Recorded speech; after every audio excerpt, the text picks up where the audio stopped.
Hello, DJ Holly. Ini ndine mubvunzo hangu inini ndinonzwa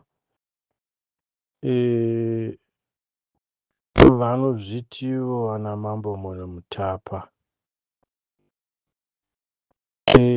Handizivi kuti vakuru ava isvikiro here, nokuti matauriro ava apapa anondirakidza kuti vanenge vanoita zvevadzimu. Zvino kana vachinge vachiita zvevadzimu kudaro, vanouya vachititaurira ivo kuti vanhu dai tasimuka tabatana, vanhu dai taita macontributions, tanotenga madrone, mongondipa henyu 1 drone kuti ndiende ndinoziva zvandinoita ini. Ko imo munyika medu umomo midzimu yacho yakaendepi? Iri kupi? Vese vanosvikirwa vaya vaya varipi? Vadi kumbogarawo pasi vabatanewo vambodhiskasawo nenhau iyoyo kuti toita sei, nokuti nyika iyi haisi yaMnangagwa, nyika haisi yeZanu PF. Saka kana nyika muZimbabwe muine midzimu inova ndiyo inonzi yakatungamirira vanhu kuti vaende kunorwa kuhondo kunana Mozambique nedzimwe nyika dzakadaro, ko nhasi unoyu varipiko vadzimu vacho?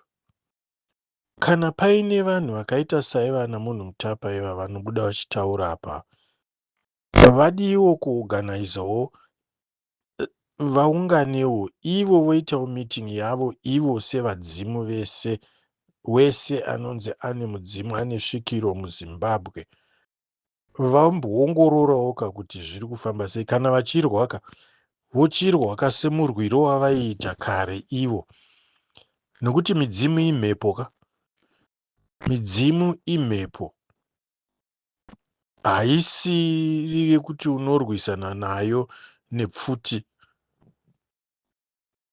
kana kuti nemadrones kana madynamites.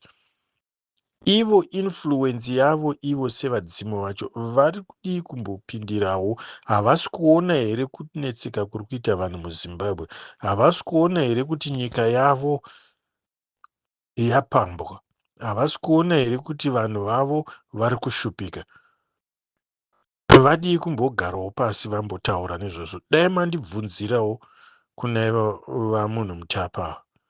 Ndongokumbirawo hangu kuti mundimbotibvunzirawo tinzwe vabudewo vachitaurawo kuti ivo pachezvavo sevadzimu, sevaridzi venyika, vari kuronga chiwo, vari kufunga chiwo. Ngavabude katimbonzwa vachitaura sesvikiro.